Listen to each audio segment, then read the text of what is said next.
Meus irmãos, Mateus capítulo 5, sentados mesmo, irmãos. Mateus capítulo 5 e o versículo de número 1 até o versículo de número 11. Este é, irmãos, na minha opinião, uma das mensagens mais lindas que nós encontramos nos evangelhos, que é o sermão da montanha, o sermão do monte, quando Jesus, ele reúne a multidão e os seus discípulos para ensinar algumas coisas que não deixaram de ser prática na vida das pessoas. Aqui, irmãos, no capítulo 5 de Mateus, nós vamos encontrar 9 situações que nós vivenciamos em nossas vidas todos os dias. Às vezes, nós vivenciamos situações juntas. Às vezes, são situações separadas. Algumas, 1, 2, 3, sabe? Alguns, talvez, vivem esses momentos simultaneamente. Porque a vida, irmãos, a nossa vida é uma vida cristã, mas é uma vida terrena. A nossa vida é uma vida espiritual, mas é uma vida humana. Amém, queridos? O simples fato de nós sermos crentes, o simples fato de nós vivermos uma vida de retidão e de justiça, não significa que nós não viveremos as adversidades da vida. Não significa que nós não viveremos os altos e baixos da vida. Não significa que nós não enfrentaremos, irmãos, as adversidades. Ah, pastor, agora eu sou crente, Deus tem que resolver todos os meus problemas. Agora eu sou crente, Deus prometeu que eu vou ser rico e eu vou ser rico. Agora, pastor, eu sou crente, Deus prometeu que eu vou ser advogado, engenheiro, médico, e Deus vai se cumprir isso na minha vida. Deixa eu te falar uma coisa, irmão. Se você não passar pelo processo da aflição, nada disso vai acontecer na sua vida. Tudo que Deus prometeu para você, haverá um momento da aflição. A aflição é o forjar do caráter, do nosso caráter. E aqui no capítulo 5 de Mateus, nós vamos encontrar 9 situações da vida real que nós vivenciamos em nossa vida. Mas nós encontramos uma promessa de Deus. Capítulo 5, versículo 1. Olha aqui, irmãos. Jesus vendo quem, irmãos? Vamos fazer uma leitura junto? Quem Jesus estava vendo? Jesus estava vendo quem, irmão? A multidão. No momento que Jesus está vendo a multidão, o que ele faz, irmãos? Ele sobe a um monte. Jesus vendo a multidão, sobe a um monte. O que ele faz, irmãos? Ele assenta-se. E no momento que Jesus está vendo a multidão, que Jesus está sobre o monte, que ele assenta-se, o que acontece, meus irmãos? Aproxima-se dele. Deixa eu te fazer uma pergunta. Quem Jesus estava vendo? Quem Jesus estava vendo, irmãos? A multidão. Mas quem se aproxima de Jesus? Uai, não é a multidão? Vamos aprender junto aqui, irmãos, nesta noite? Jesus está vendo quem, irmãos? Não dizem que a voz do povo é a voz de Deus? Não dizem que a multidão tem razão? Não diz que é o clamor da multidão que vai fazer a Dilma ser demitida do seu cargo? Todo mundo está esperando quem, irmãos? A multidão. No Collor foi os caras pintadas. Agora, não tem PT na organização dos movimentos. Então, a esquerda está desestabilizada. E eles estão com um impeachment aí para acontecer, mas todo mundo está esperando quem? A mobilização da multidão. E olha que está diante de Jesus quem? A multidão, vendo a multidão. Agora, quem se aproxima de Jesus? Os seus. Qual é a diferença entre ser multidão e discípulo, irmãos? Qual é a diferença entre ser multidão e discípulo? Oi? Ai, manheda. Os discípulos eram aqueles que acompanhavam Jesus. O que mais, manheda? Qual é a característica de um discípulo? Os discípulos eram aqueles que estavam junto com Jesus. Os discípulos eram aqueles que estavam nos momentos de altos e baixos da vida de Jesus. Era quem? Os seguidores de Jesus. Então qual é a diferença entre ser discípulo e multidão, irmão? A multidão apenas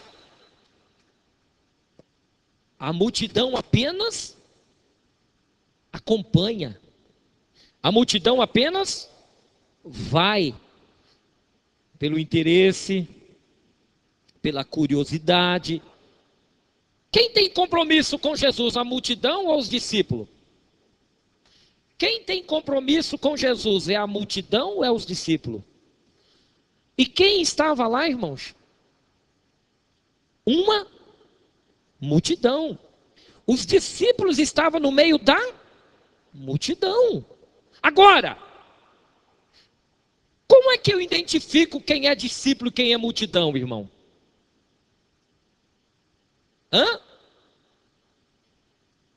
Como é que eu identifico aqui? Vamos ler de novo o texto, irmãos. Vamos fazer aqui uma exegese, né? Uma interpretação, né? Não é uma exegese, né? Porque a exegese é quando eu faço as minhas próprias conclusões. A exegese é quando eu observo o texto, o contexto, eu analiso todos os pontos, né?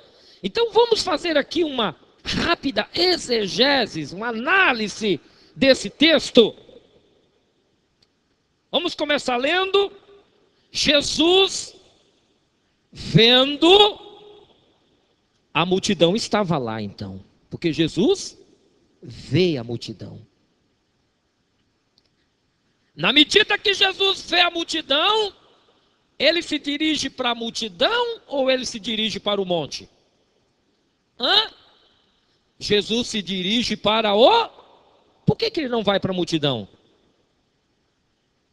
Ele poderia ir para o meio da multidão, cair nos braços do povo, né? Colocar a mão na cabeça de um, na cabeça do outro, profetizar para um, profetizar para o outro, rodar, fazer um barulho, né? E tá, mas por que ele não faz isso, irmão? Porque ele sabia que aquela multidão não estava ali senão por interesse. Jesus vê a multidão. Jesus então sobe a um monte. E Jesus, irmãos, assenta-se. Tipo, ele está dizendo, eu não estou nem aí com vocês, multidão. Jesus assenta, irmãos. Aquele alvoroço. Ali estava manco, ali estava doente, cegos. Ali estava leprosos, criança, velhos. E quando fala de multidão, irmãos, no texto, quando a gente lê multidão, irmãos, tem que ser no mínimo de 3 a 5 mil pessoas. Nós aqui, irmãos, não é nem 1/24 da multidão que estava lá. Mas Jesus, irmãos, ele vê a multidão. Segundo, Jesus sobe a um monte. Terceiro, Jesus assenta-se. E na medida que Jesus assenta, algo começa a acontecer. A multidão continua no mesmo lugar. Mas de repente, dentre a multidão, junto à multidão está quem? Seus? Eles não ficam no meio da multidão. Eles saem do meio da multidão. Eles vão até onde está Jesus. Eles aproximam-se de Jesus. Existem muitos que são somente a multidão, porque está na multidão. Mas o Senhor, Ele está à procura não da multidão, Ele está à procura dos seus discípulos. Quantos discípulos nós temos aqui nesta noite? Aleluia. Discípulo do Senhor Jesus. E eles então, meus irmãos, os discípulos aproximam de Jesus. Versículo 2. E Jesus, abrindo o que, irmãos? A boca, os ensinava dizendo. Jesus não pregou, Jesus não fez um movimento. Irmãos, eu fico imaginando alguém ensinando sentado. Normalmente, um professor ensina de pé. Mas olha, irmãos, olha, mas ele era um mestre, né? Um gênio. Irmão, se você for a algum lugar, irmãos, e você vê um professor sentado, a primeira coisa que você vai dizer assim, é antiético. Você vai dizer assim, eu, hein? Professor sentado ensinando, que cara folgado. Eu nunca vi isso. Irmãos, Jesus assenta, irmãos. Oh, glórias ao nome do Senhor nosso Deus. Tipo dizendo, eu não estou nem aí para vocês, multidão. Se alguém quer ouvir o que eu vou ensinar, vocês têm que se aproximar de mim. Porque em pé, você tem uma superioridade sobre a fala. Você gesticula mais, você... Agora Jesus assentado, irmão. Oh, meu Deus do céu.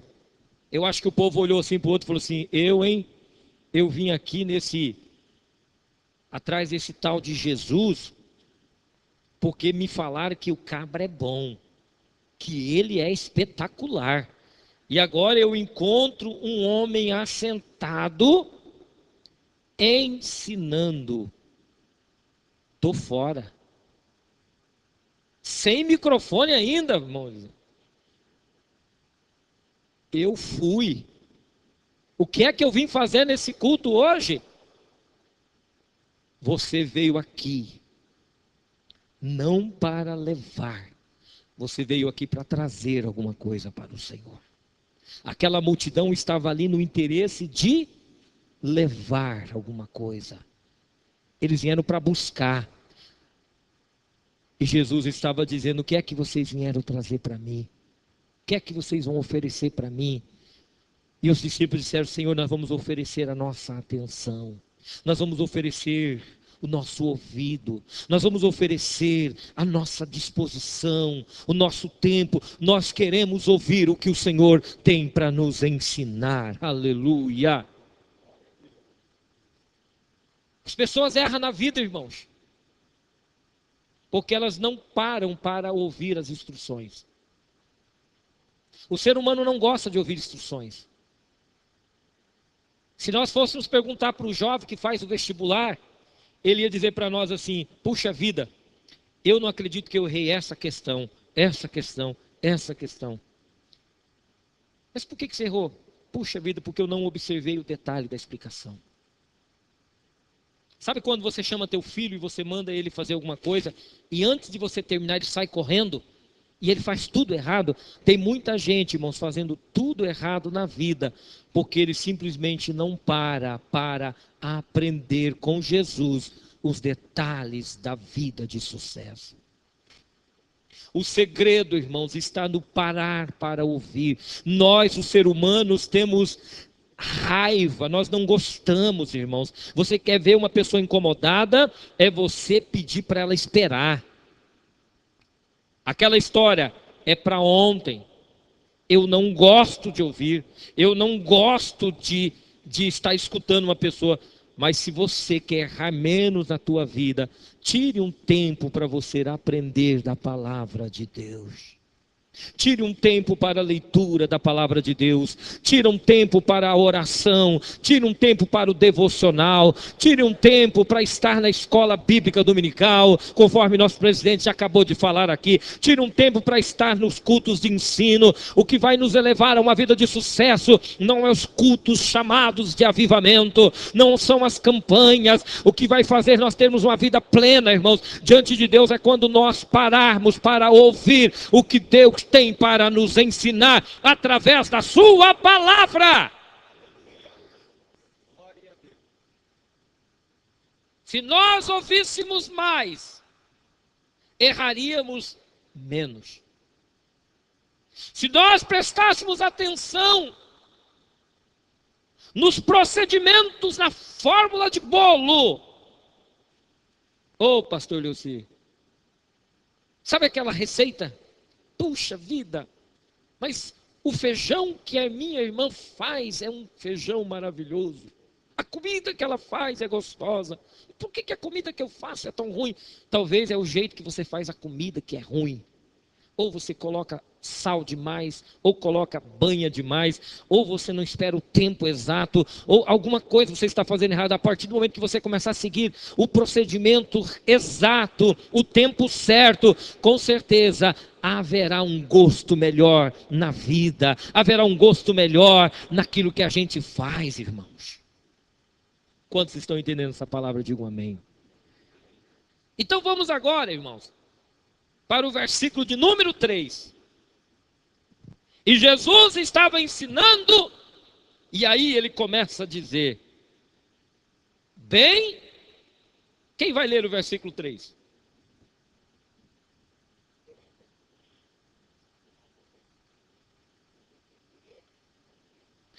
Irmãos, ele está dizendo, bem-aventurados pobres de espírito, porque deles é o reino dos céus.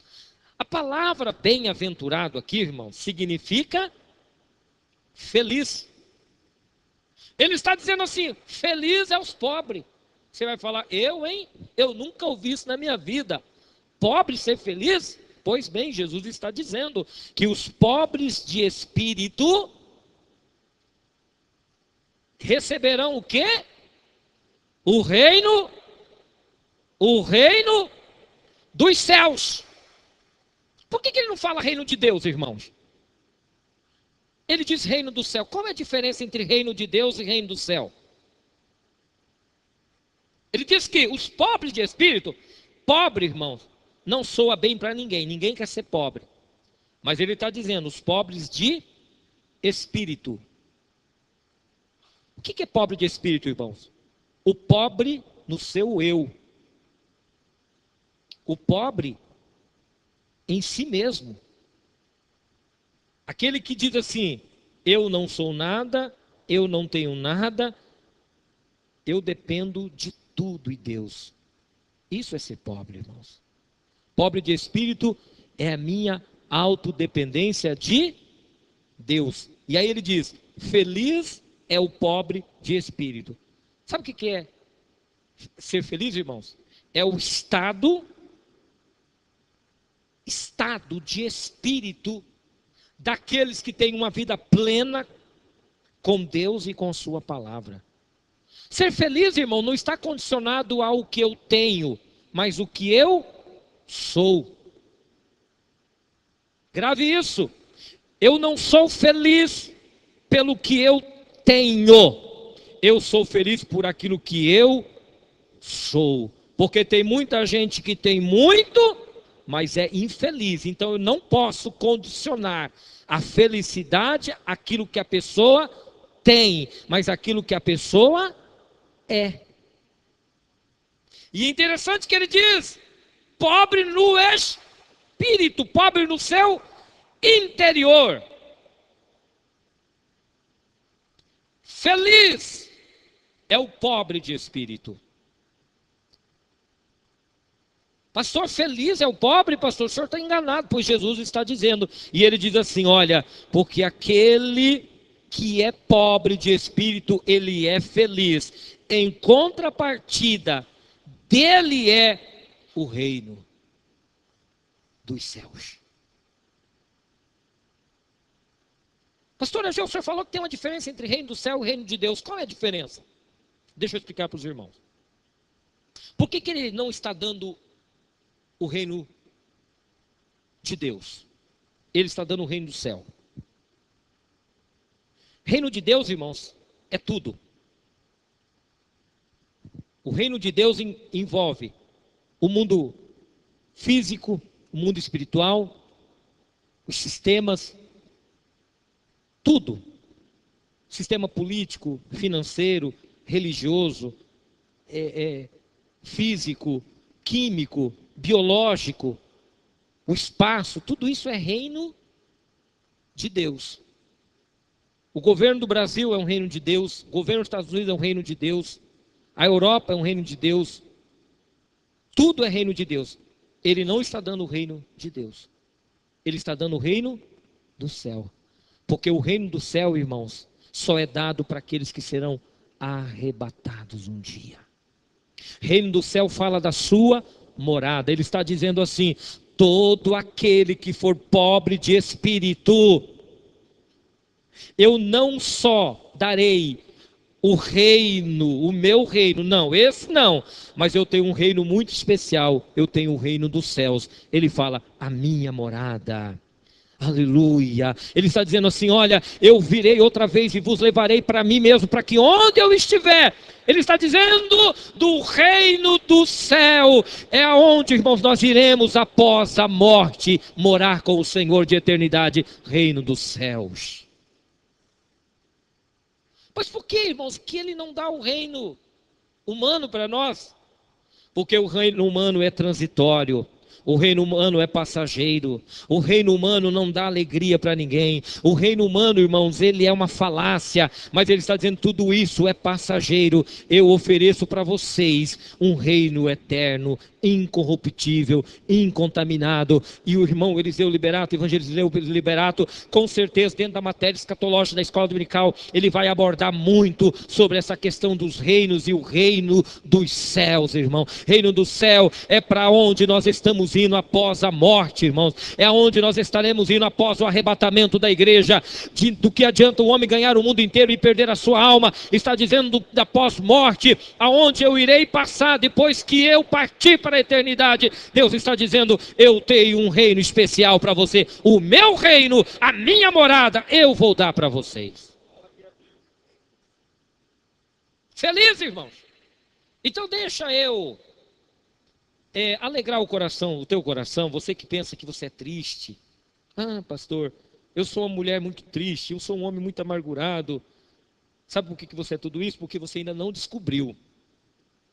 Você ainda não descobriu que ser feliz não está condicionado ao ter, mas ao ser.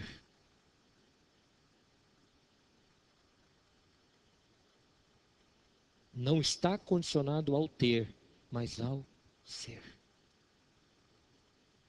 Eu posso, irmãos, ter muito dinheiro e ser feliz, mas sem dinheiro eu também posso ser feliz.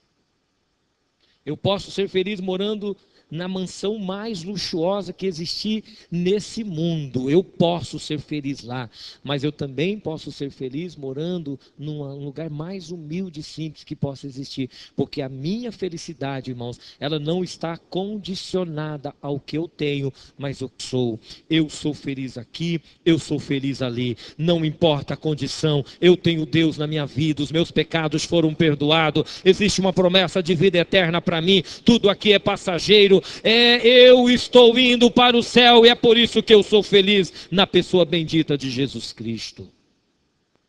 Você está entendendo essa palavra, irmãos? Você é feliz nesta noite? Ah, pastor, eu pensei, o meu Natal foi um Natal tão magro, eu não comi nenhum peru, pastor, eu não tive nenhuma ceia na minha casa. Oh, irmão, a felicidade não está condicionada a nada disso. A felicidade está condicionada ao teu estado interior. Como é que você está? Aleluia. Você fez uma retrospectiva, é quando você volta para trás. Introspectiva é quando você olha para dentro. Se você fazer uma se você voltar para trás, você vai ver quem você era, aonde você estava, como era a sua vida, tudo que você passou, e hoje você olha para frente e diz assim: meu Deus do céu, eu sou a pessoa mais feliz da terra e não sabia. Hoje eu consigo deitar na cama e dormir, hoje eu consigo sonhar, hoje eu consigo sorrir, hoje eu consigo fazer coisas que antes eu não fazia quando pensava que tinha alguma coisa, porque isso está condicionado ao teu estado de felicidade, a como você está bem com você mesma, com você mesmo. Versículo 4. Primeiro, irmãos, então, a pobreza. A pobreza, irmãos, não é o fim. Pelo contrário, há uma promessa de um reino nos céus. Segunda condição, irmãos, Jesus começa a ensinar no versículo 4. Quem vai ler?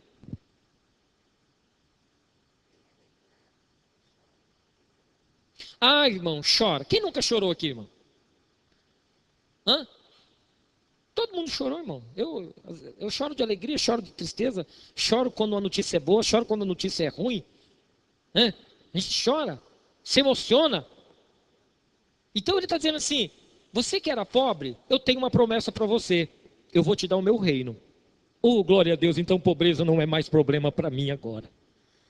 Porque pobreza significa autossuficiência de Deus. Então, eu dependo inteiramente de Deus. Então, não tem dia mal para mim, irmão. Não tem crise. Pastor Isaías sempre diz que a crise, não é um problema para nós. E não é mesmo, sabe por quê? Porque nós temos a promessa do reino de... Nós temos a promessa do reino de Deus, do reino dos céus. Aí, ele diz assim, agora, o chorão, irmão. Você que chora, mulher, irmão, chora por qualquer coisa, Deixa eu falar para você, minha irmã. Você que chora. O Senhor está dizendo assim, pode chorar, porque eu vou consolar você. Vocês serão consolados. Aleluia. Glórias ao Senhor. Apocalipse diz assim, que o Senhor enxugará dos nossos olhos todas as lágrimas. Oh, aleluia. Glórias ao Senhor nosso Deus. Terceira condição, irmãos.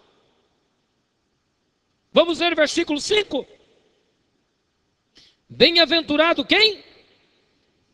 Vamos mudar a palavra bem-aventurado por feliz. Vamos dizer assim então, vamos lá? Versículo 5. Felizes os mansos, porque eles herdarão a terra. Primeiro, Deus tem o reino dele para nos dar. Segundo, ele vai consolar. Terceiro, ele diz assim, olha, vocês vão herdar a manso, irmão. Ah, pastor, o senhor não sabe, mas a minha mulher é brava, pastor. Pastor, meu marido, ou homem bravo. Mas ele não tem promessa para os bravos. Ele tem promessa para quem?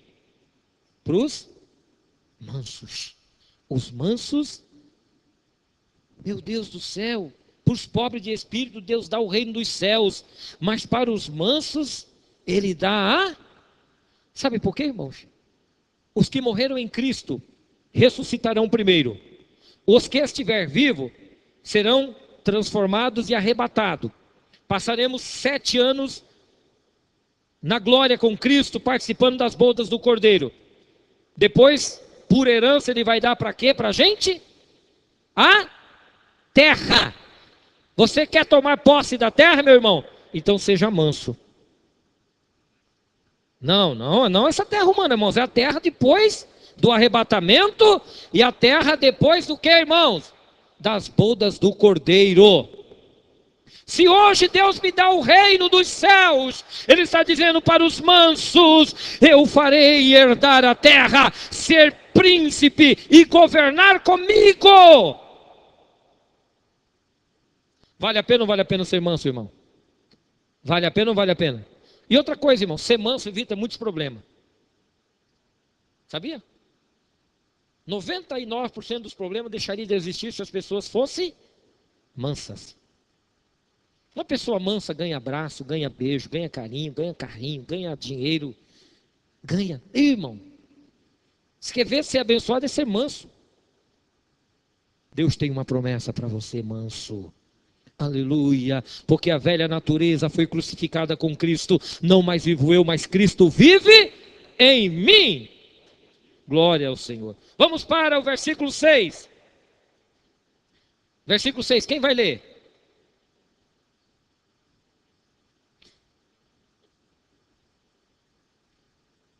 Pode ler novamente, vamos lá? Felizes? Quem tem fome e sede de fazer a vontade de Deus? Porque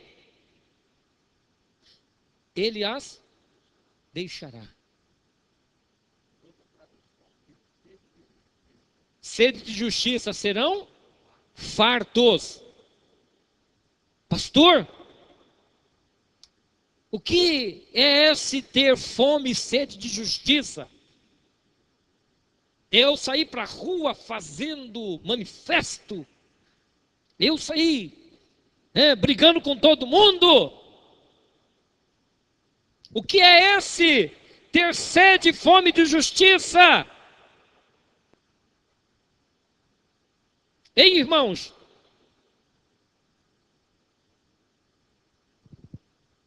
o que é esse ter sede e fome de justiça? Se fala tanto em justiça, aqui está o doutor Emiliano, advogado. Se fala tanto de justiça, se luta pela justiça, mas o que é que ele está dizendo, irmãos? Feliz é aquele que tem sede e fome de justiça, porque eles serão fartos. Ele está dizendo assim: olha, vocês que são comprados e remidos pelo meu sangue, nunca se conforma com este mundo. Nunca aceita as injustiças deste mundo, porque haverá um dia em que tudo isso vai passar, e eu quero estabelecer um reino, onde haverá paz, onde haverá justiça, onde haverá equidade, onde não haverá desigualdade, onde as pessoas serão reconhecidas no seu estado pleno de alegria e de prazer. Aleluia. Está dizendo: você que chora, você que ora, você que clama, você que vive uma vida de retidão e sofre com isso, haverá um momento na eternidade, haverá um momento na vida eterna que vocês vão, minha mãe dizia, sobejar. Barriga cheia. Oh, glórias ao Senhor. Vale a pena, não vale a pena servir esse Senhor, irmãos? Não vamos olhar para a esquerda e nem para a direita. 1000 cairão ao seu lado, 10.000 cairão à sua direita, mas você estará firme na presença de Deus, porque é uma promessa para aquele que é fiel ao Senhor nosso Deus. Vamos avançar, irmão. Versículo 7. Quem vai ler?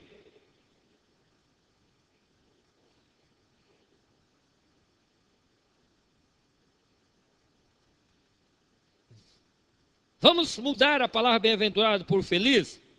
Feliz os misericordiosos, porque alcançarão misericórdia. Sabe o que é uma pessoa misericordiosa, irmão? Não é uma pessoa que tem dó do outro, mas é uma pessoa que tem compaixão do outro. Que é, pastor? Misericordioso, irmãos, é aquele que sente a dor do outro. é aquele que chora com o outro. Nós somos uma família, irmãos, a igreja é uma família. Então, quando nós ficamos sabendo que alguém está passando por um problema, seja qual for, irmãos, de repente um parente que morreu, de repente alguém que está doente, de repente, nós não podemos ser alheio a isso, irmãos. O que é que nós temos que ter? Compaixão. Nós não podemos ter dó. Porque quem tem dó, irmãos, não faz nada. Não está nem aí. Agora, quem tem, irmãos, a pessoa que tem, irmãos, a misericórdia, ou seja, a pessoa que tem compaixão, entendeu, irmãos? É aquele que se preocupa. É aquele, irmãos, que eu não posso fazer muita coisa, mas eu vou orar por essa pessoa. Aleluia. Eu não posso fazer muita coisa, mas eu posso levar uma cesta básica para esta pessoa. Eu não posso fazer muita coisa, mas eu posso visitar esta pessoa. Eu não posso fazer muita coisa, mas eu posso dar uma palavra de conforto, de consolo. Pessoa sem misericórdia, irmãos, é a pessoa que calunia, é a pessoa que fala mal, é a pessoa, irmãos, que joga mais fogo em cima daquela situação. Mas nós não, irmão, nós somos salvos em Cristo Jesus. É uma promessa de que nós vamos ser felizes, irmãos, a partir do momento que nós olhar para o sofrimento do outro como se fosse o nosso próprio sofrimento. Versículo de número 9. Que diz o versículo 9?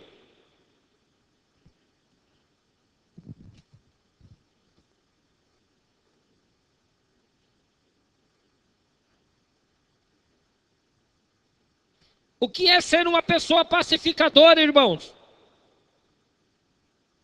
Hã? Pacificador, irmão.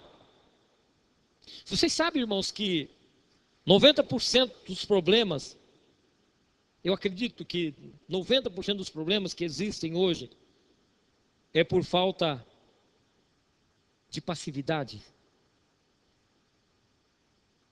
Vocês perceberam que a gente age muito com a truculência, irmãos? Vocês perceberam que a gente quer resolver muito do nosso jeito as coisas? Percebeu que a gente quer resolver da nossa maneira?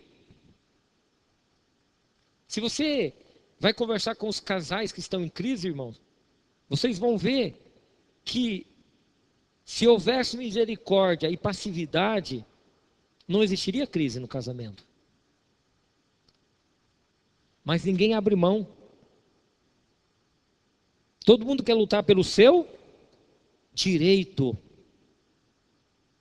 Mas o pacificador, irmãos, eu lembro de um pastor que dizia assim, irmãos, que o pacificador é a pessoa que ele anda com um extintor na mão. Toda vez que ele vê um fogo, ele vai lá e apaga o fogo. Ele pacifica aquela situação. Mas tem gente, irmão, que ele não anda com extintor. Ele anda com fósforo e uma garrafa de gasolina. Não é nem álcool, irmão, porque o álcool hoje nem acende mais, irmão. Álcool hoje já não pega fogo. Ele anda com vidro de gasolina, irmão. Que gasolina? Anda com querosene, irmão. Ele chega e joga mais. Irmão do céu. Não, meu irmão, você tem que largar mesmo. Você tem que fazer isso mesmo. Você tem que bater mesmo. Você tem que gritar mesmo. Mas nós, irmãos, que somos salvos, em que Jesus está dizendo assim, meus discípulos, vocês precisam ser pacificador, porque é a única forma de serem chamados filhos de Deus. E aqui tem, irmãos, um segredo, porque ele diz que é filho de Deus, porque ele diz assim, olha, se você disser que você ama o teu próximo, se você disser que ama a Deus e não ama o teu próximo, você é mentiroso. E ele está dizendo que a única forma de ser chamado filho de Deus é ser pacificador. Quer ser chamado filho de Deus? Seja pacificador. Pacifica a tua casa. Pacifica teus amigos no trabalho. Pacifica teu relacionamento. Pacifica os teus amigos. Pacifica a tua família. A tua família está em guerra. Está aquele, né, irmãos? Aquela, meu Deus do céu. Em vez de você chegar lá e colocar mais fogo, né? Você chega lá e diz, não. Eu não vim aqui trazer mais fogo, mas eu vim trazer uma palavra para acalmar o coração de vocês. E acaba com aquela fogueira, né, irmãos? Aleluia, glórias ao Senhor. Vamos ler o último versículo e nós já vamos terminar. Versículo de número 10. O que diz o versículo de número 10?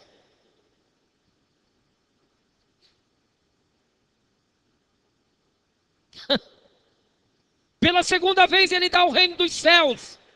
E o reino dos céus é dado àqueles que sofrem. No versículo de número 3, ele dá o reino dos céus para quem, irmão? Os pobres. No versículo de número 10, ele dá o reino dos céus para quem? Os perseguidos, irmão. O cabra é pobre e ainda é perseguido, ele vai ganhar o reino do céu 2 vezes. Glória a Deus. Aleluia. Porque, irmãos, ser perseguido, irmão. Eita, nós. Se fosse aqui, né? Abrir, pastor Isaías, para as pessoas falar sobre perseguição. Que diria o Senhor? Ei, Mambete. Quantas perseguições. Mas a palavra está dizendo, você que é perseguido pelo amigo, pelo cônjuge, perseguido pelo parente, perseguido pelo colega de trabalho, por causa da coisa certa, justiça que é equilíbrio de coisa certa, o Senhor está dizendo, eu vou dar para você mais uma vez o reino.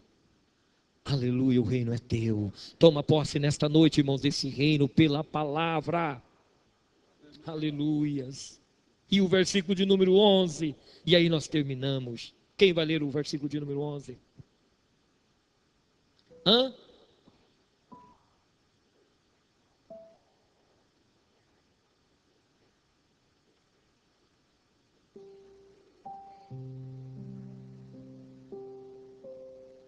Pode ler o outro 12.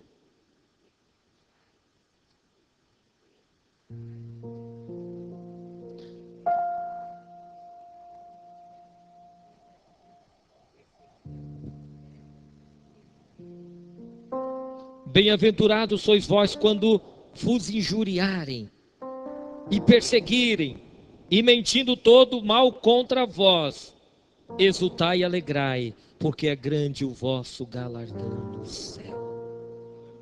Diferente das outras bem-aventuranças, aqueles que são injuriados, injustiçados, maltratados, não só vai ganhar o reino do céu, não só vão herdar a terra, não só alcançarão misericórdia, não só serão chamados filhos de Deus, mas receberá galardão no céu. Sabe o que diz galardão? Recompensa no Senhor. Oh, rabacanda, rabachá. Oh, aleluia, vale a pena servir ao Senhor, irmão, vale a pena estar na presença do Senhor. O ano de 2015 foi um ano de luta, um ano de perseguição, um ano de sofrimento, mas continue firme na presença do Senhor, porque há um reino para você e uma recompensa no céu para aqueles que continuarem fiéis à palavra de Deus. Que Deus abençoe as nossas vidas.